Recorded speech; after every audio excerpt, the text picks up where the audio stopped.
You better say it. Hush up! Hush up! Let's hear it. So this is my first time y'all popping a lot of cherries on Valentine's Day. I don't know what you call this, a poem or whatever. It's a letter. I also write blogs. I'm MontyJCarter.com.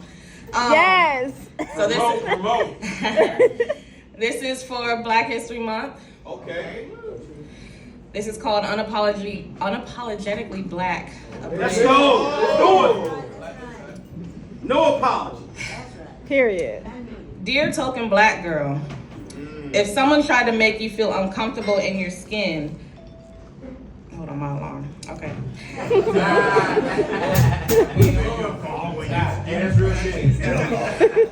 Dear token black girl, if someone tried to make you feel uncomfortable in your own skin, would you stand silent or stand up? Don't apologize. Don't feel guilty. Regret nothing. This letter is not for them, it's for you. This letter is not meant to shame you, it is meant to inspire her. You didn't know what it meant to be the only brown face in a room full of white ones. You didn't know what it meant to be the only black girl in the honors class. You didn't know what it meant to be the only black woman in the boardroom. What you didn't know isn't what this letter is about. This letter is about how you got here. You grew up in a small New York suburb, an hour outside of the city. Do you think your life would have been different if you remained in the city? Your best friend at the age of 5 was white. The neighbors on the left side of your house were white, and so were the ones on your right. But they would sometimes babysit you, so you didn't really have a reason to ask why. There were only 2 black girls, including you, in your elementary school class. Everyone else around you were white. You loved them. You wanted to be them. You saw their beauty, but you didn't see your own. By the time you moved away at age 11, you wanted your hair to be straight, just like theirs. When you spoke, you were told you sounded like a white girl. And then when they saw the glimpse of your personality, you were called an Oreo.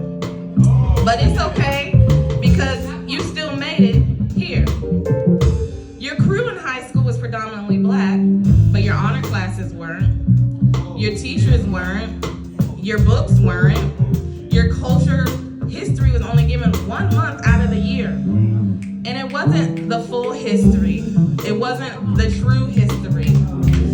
You lived in a city where 12% of the population was black. The person in charge was not likely to be someone of your race. But you worked hard to eventually become that person in charge. Isn't that what you were expected to do? To be better than them? To be one of the good ones? To be bearable to be around? To not grow angry? To not silence your blackness? To be polite? To fit in? To make your white surroundings feel comfortable around you? You had no reason to question why, but that's all you knew. Or that's what you thought, but now you are here. You are finally asking why.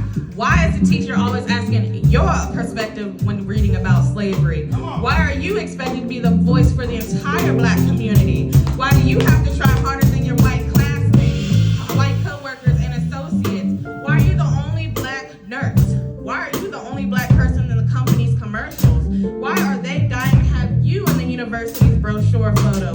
Why are you the only black person in your gym class? Why are you the only black person in your CrossFit class? Why do you have to push yourself harder? Not to achieve your fitness goals, but just to be sure that you're not the lazy black girl. You better preach. Why are you the only black lawyer? Why are you the only black collegiate coach? Why do you have to defend black culture? Why do you have to combat the stereotypes? Why are you expected to handle things in a certain way? Why don't you feel as if you belong? Why do they shut you out when you speak up? Why are you only appreciated when you aren't opinionated and outspoken? Why are they so small-minded? Why are you the only black person in the room? You were the only black person in the room because your ancestors weren't. They fought for this. They cried for this, were beaten for this, sweated for this, bled for this, died for this. You are your ancestors' wildest dreams. That's really how you got here. But what is here? Who is here? Where actually is here? Here is standing on the shoulders of giants. Here is using your voice for the betterment of your people. Here is never being silenced. Here is taking those steps towards your dreams. Here is representing in those boardrooms. Here is expressing your opinion. Here is being a pioneer for your people. Here is paving the way. Here is walking through those open doors. And here is holding open those doors for every brown face in the room. For you and you. For him and her. For Darius, Duriel, Peyton, Preston, Stephanie, Aaron, Isaiah, Shelby, Dana, Jonna, Jana, Lydia, Jada, Layla, Darius, Damian, Liana, Michaela, Janiyah, Damon, Samari, Ryan, Roman, Elias, Ashton, Soleil, and Josan. For them, here is showing your blackness, being your blackness, never being ashamed of your blackness, being motivated by your blackness, sharing your blackness, standing up for your blackness, building awareness for your blackness, and most importantly, loving your blackness. So I'll ask you again, dear token black girl, if someone tried to make you feel uncomfortable in your own skin, would you stand silent or stand up? Love your most unapologetically black self.